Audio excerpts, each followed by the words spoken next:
Assalamualaikum warahmatullahi wabarakatuh. Alhamdulillahil malikil haqqil mubin alladzi akmala ad-dina wa wadaha tariqal mustabin. Wa asyhadu an la ilaha illallah wahdahu la syarika lah syahadatan yarjul muwahhidu bihan najata yawmaddin. Wa asyhadu anna Muhammadan abduhu wa rasuluh sayyidul anbiya'i wal mursalin wa ala alihi wa sahbihi wa man tabi'ahum bi ihsanin ila yaumiddin. Amma ba'du. Hadirin rahimani wa rahimakumullah.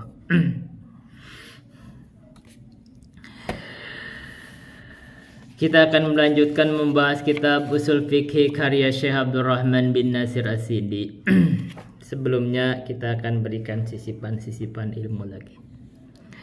Walaupun dua pertemuan yang lalu banyak banget sisipan ilmunya yang saya belum bisa potong-potong menjadi video yang pendek disebarkan di Facebook dan di TikTok. Ini karakter masyarakat Indonesia atau masyarakat dunia saat ini ya.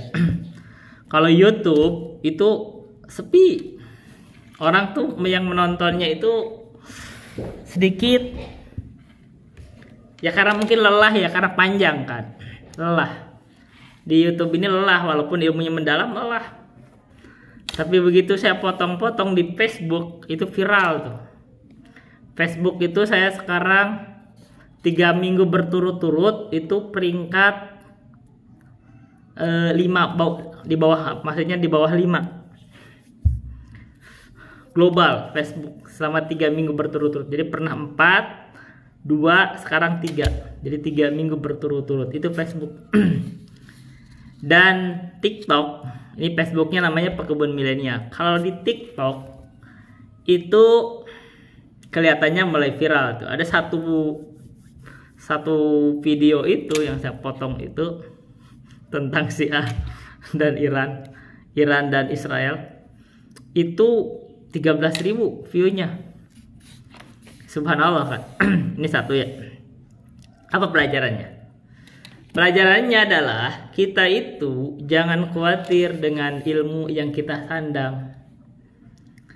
Ketika kita menyampaikan ilmu gak ada yang menyambut, masih terbuka ilmu itu disampaikan di mana aja. Nanti biarkan masyarakat itu menganalisis ilmu kita. Gitu loh. Saya sampaikan di sini, misalkan di kampung saya, ada yang berusaha menutupnya. Semua sampai ke akar-akarnya ada yang menutup dakwah saya. Kalau saya bayangkan ini ya, kalau andaikan saya itu nabi ya, kalau misalkan saya itu nabi yang diutus kepada kaumnya, itu seakan-akan sudah dibunuh itu nabinya. Untungnya bukan nabi gitu. Untung saya bukan nabi. Ini kalau saya nabi itu, ini kaum ini mungkin akan dibinasakan itu semua. Ini parah itu sebenarnya. Ini sampai ke akar-akarnya. Tujuannya apa sebenarnya? Ingin menutup dakwah, ingin menutup sunnah supaya mereka leluasa di atas kebid'ahan. Itu subhanallah. Itu satu. Tapi pertolongan Allah itu selalu ada, dan kita sebagai dai itu harus banyak bersabar, sabar aja.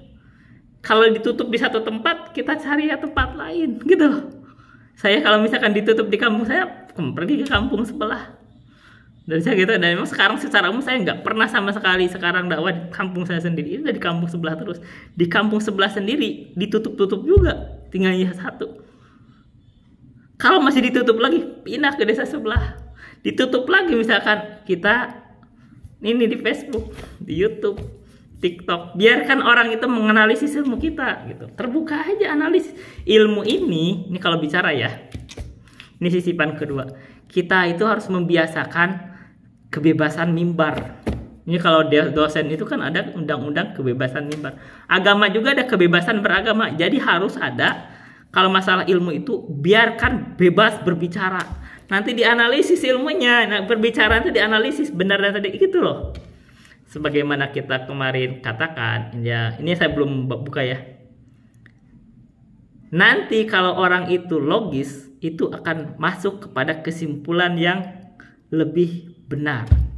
Dan itu akhirnya, ini yang rahasia yang saya belum dibongkar itu tentang artificial intelligence.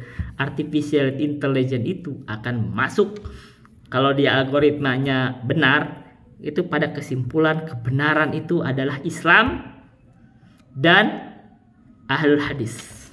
Baik, itu sisipan keberapa itu belum saya buka, itu belum saya potong, tapi udah ada dibahas video kemarin.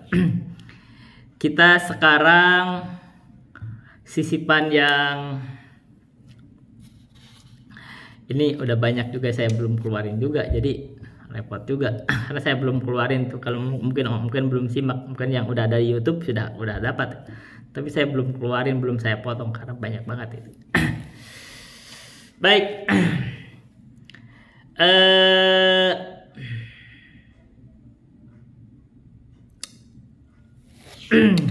kita yang kedua ya, sisipan kedua. Kita itu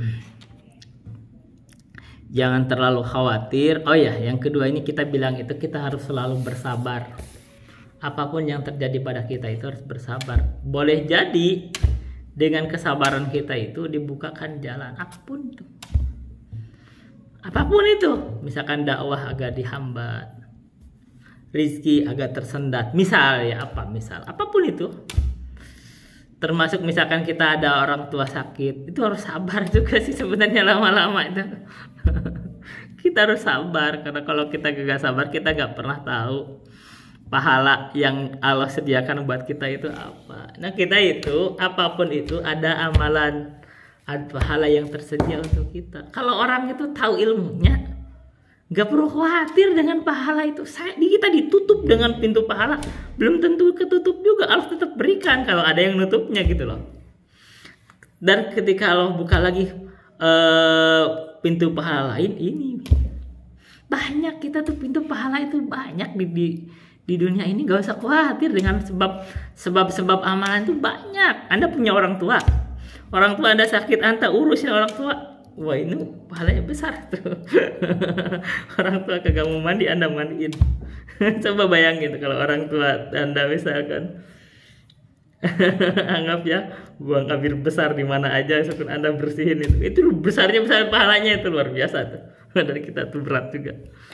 Jadi kalau misalkan kita sebagai manusiawi yang ada gak suka, misalkan agak jijik atau apa, itu manusiawi. Tapi kalau Anda sanggup, itu pahalanya besar itu.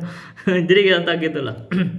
Artinya pintu pahala itu terbuka. Apapun yang ada di depan Anda, menghampiri Anda, kalau Anda tahu tujuan Anda adalah cari pahala, tujuan Anda adalah ridho Allah, Anda akan dapat apapun itu. Gak usah khawatir. Oke, sekarang kita sisipan yang ketiga. Hidup ini kita harus jelas tujuan kita. Tujuannya itu apa? Cari ridho Allah. Dan untuk mencapai ridho Allah itu perlu amalan. Amalan itu perlu ilmu. Nah kita harus tahu. Ini kita ilmunya diberesin dulu. Gak cukup hanya ikhlas doang. Gak cukup. Ilmunya juga harus lurus. Oke, sekarang sisipan yang keempat. Sisipan yang keempat itu kita kasih sisipan yang keempat. Ya. Sisipan yang keempat, Anda ini jangan berharap hidup selamanya di dunia ini. Karena dunia ini lelah sebenarnya, meletihkan. Kalau Anda ingin hidup selamanya di dunia, kebayang gak kerepotan diri Anda itu repot. Ibadah itu harus panjang sekali kita beribadah. Dan bagaimana kalau misalkan Anda sudah gak mampu ibadah, bukankah itu akan jadi dosa? Kalau ada yang tertinggal, satu aja sholat sebenarnya udah menangis kita tuh. Ya, sejujurnya kalau saya alhamdulillah sampai detik ini saya belum pernah ninggalin satu sholat pun dari kecil saya belum pernah. Tapi kalau ada saja terjadi satu sholat kita tinggalkan, satu aja, itu kita nangis di hari kiamat itu. Nah, bagaimana kalau kita sudah tua, akhirnya kita tidak mampu untuk sholat? Nah, itu repot, apalagi gak punya ilmunya. Wah, jadi jangan terlalu berharap kita itu untuk panjang umur. Jangan.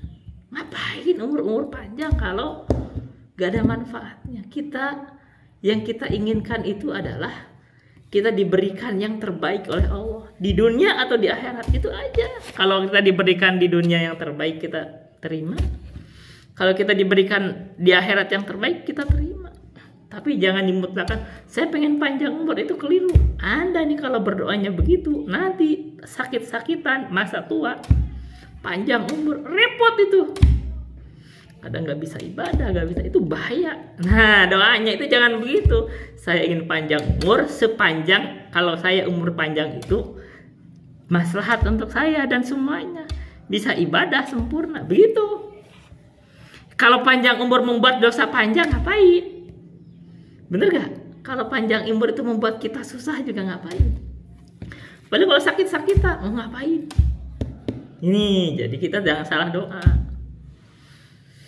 Saya ini secara umum saya nggak mau umur terlalu panjang tuh, nggak mau saya. Kalau membuat saya susah, nggak mau. Saya kalau bisa, saya itu nggak boleh disentuh oleh sakit yang parah. Nggak boleh, kalau bisa nggak boleh meninggalkan sholat, gitu. Nggak boleh saya kalau bisa.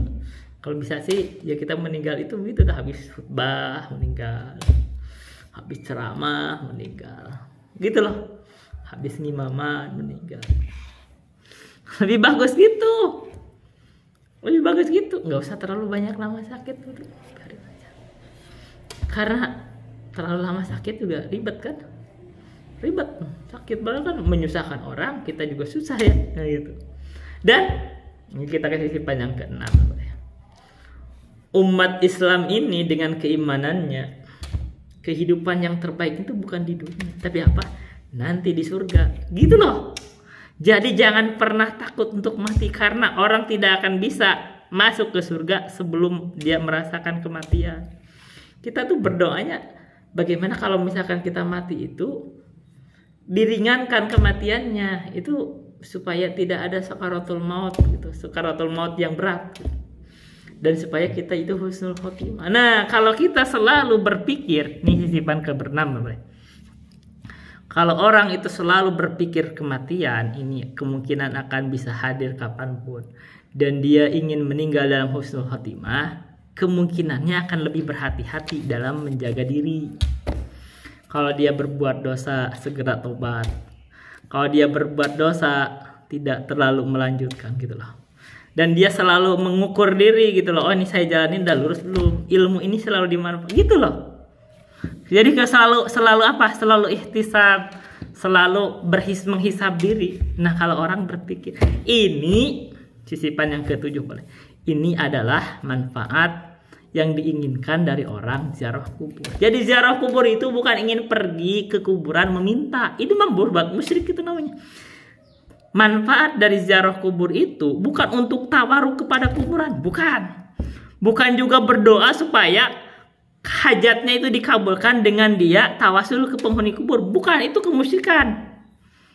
Tapi yang diinginkan dari ziarah kubur adalah dia itu melunakkan hati supaya dia ingat bahwa kamu akan mati. Nah, begitu kamu lunak hatinya, lembut, maka kamu tidak akan semena-mena di dunia ini. Tidak ada harta yang orang lain yang ingin kamu rampas. Tidak ada kehormatan orang lain yang kamu ingin jatuhkan. Tidak ada darah orang lain yang kamu tumpahkan. Kenapa? Karena akan ada pertanggungjawaban di hari kiamat. Ini yang diinginkan dari orang supaya berziarah kubur. Dan kuburan itu kuburan siapa aja?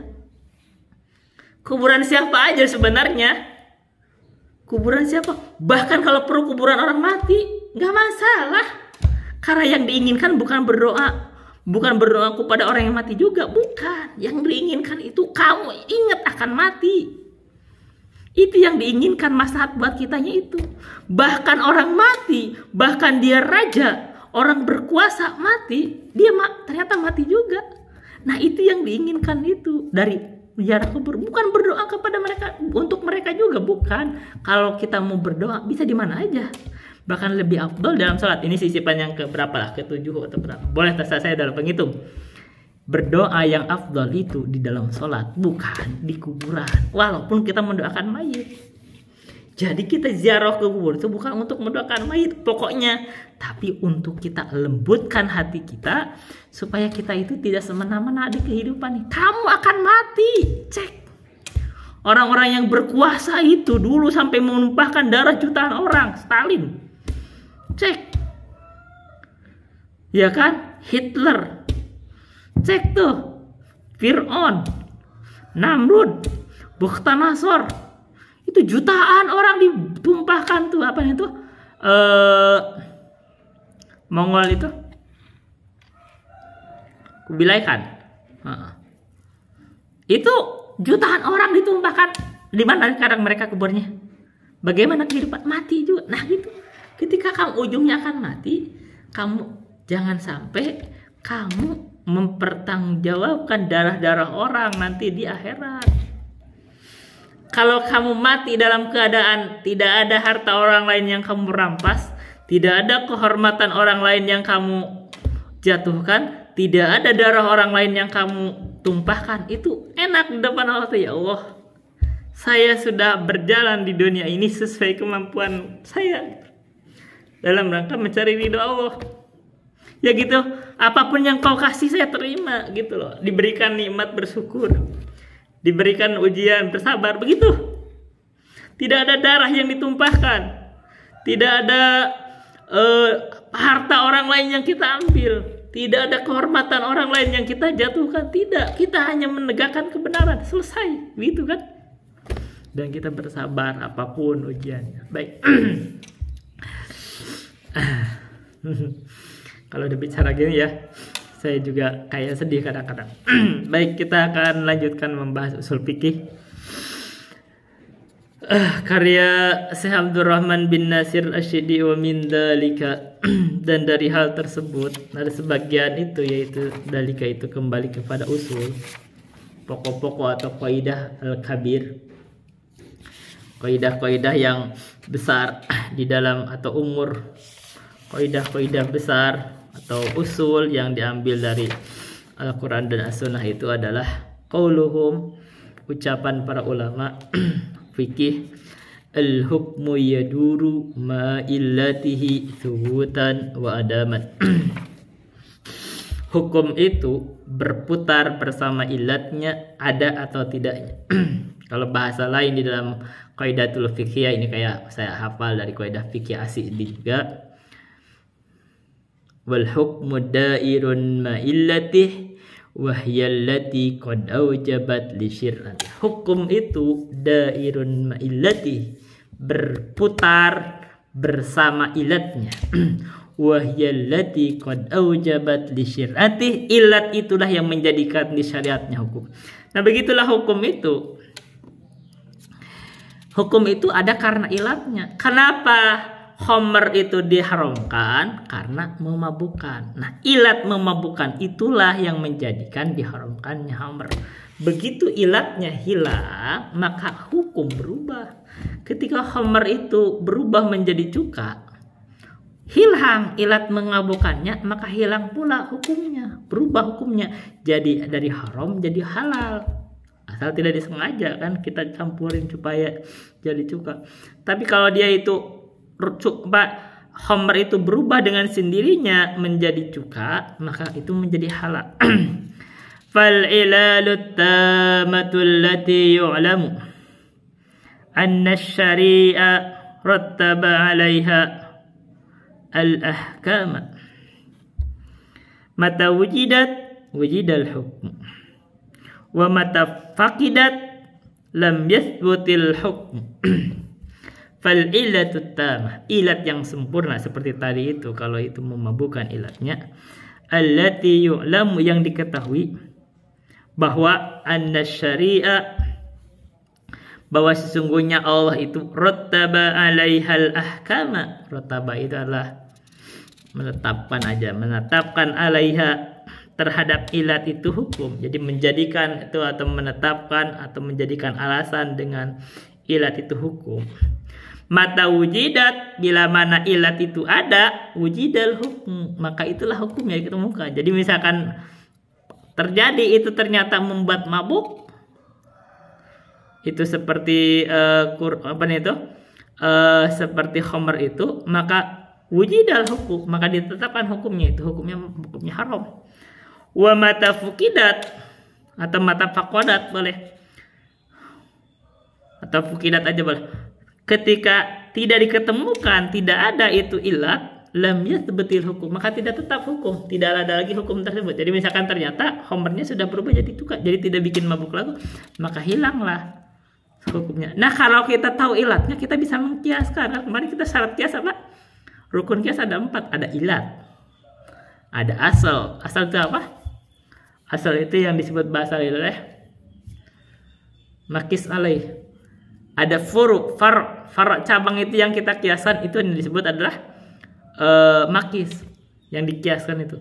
Dan ada hukum. Nah, kalau misalkan kita ketemukan ilatnya, maka kita bisa mengkiaskan. Sekarang kucubung, apa hukumnya? Kucubung itu membuat mabok, ya udah berarti hukumnya haram, gitu. Wa minal qawaidil muqarrarati inda ulama'i syariati qauluhum. Dari kaidah yang ditetapkan di sisi ulama syariah adalah ucapan mereka, innal hukma yaduru ma illatihi wujudan wa alaman. Bahasa lainnya gitu, yang terkenalnya kan gitu kalimatnya. Sesungguhnya hukum itu berputar bersama ilatnya, wujudan wa alaman, baik adanya atau tidak adanya. Berarti kalau ada ilat itu berarti hukum tetap. Kalau tidak ada ilat itu berarti tidak ada hukum tersebut, gitu. Atau tadi istilahnya dari kaidah fikih itu dari Asyidi, wal hukmu yaduru wal hukmu dairun mailatih wa hiya allati qad awjabat li syir'at. Fa in kana hunaka hukmun wa ilalun bi sifatin, maka bila mana ada hunaka di dalam hal tersebut hukum wa ilalun dan ilat disifatin dengan satu sifat, fakullama wujidat tilkas sifatu wujidal hukm, maka bila mana ditemukan sifat tersebut maka ditemukan hukum. Misalkan sifatnya itu memabukkan, oh berarti kalau ditemukan sifat memabukkan maka hukum itu ada. Maka itu bisa dikiaskan tadi, kecubung itu ternyata bikin mabuk, ya itu haram. Wa kullaman tafat as-sifatu intafal hukmu. Dan bila mana tidak ada sifat tersebut, maka atau sifat dari ilat itu, maka tidak ada pula hukumnya, tidak ada pengharuman itu. Ternyata berubahlah khamr itu menjadi cuka, maka tidak ada lagi sifat memabukkan, maka tidak ada lagi sifat atau hukum pengharuman. Misalnya dalika, permasalahan hal tersebut adalah man usyari minal khamri wa ilaluhu bikawanhi muskiron. Larangan Allah minal khamri, dari khamr, larangan untuk diminum maksudnya. Wa ilaluhu, dan ilatnya, ilat khamr itu adalah bikawanhi, karena keberadaan khamr itu adalah muskiron, memabukkan. Jadi ilaluhu itu mubtada, khabarnya bikawanhi. Sekaligus sifat isim kananya adalah domir tersebut kembali kepada khamr, dan khabar kana adalah muskiron.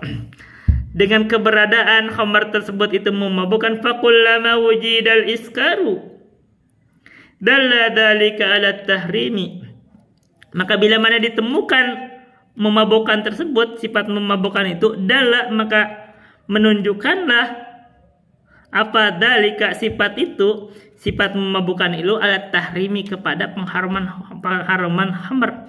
Wa idan tafal iskaru intafat tahrim, dan bila mana hilang atau tidak ada memabukkan itu, sifat memabukkan itu, maka tidak ada pula pengharuman khamr. Itu aja yang bisa saya sampaikan. Billahi taufiq wal hidayah. Assalamualaikum warahmatullahi wabarakatuh.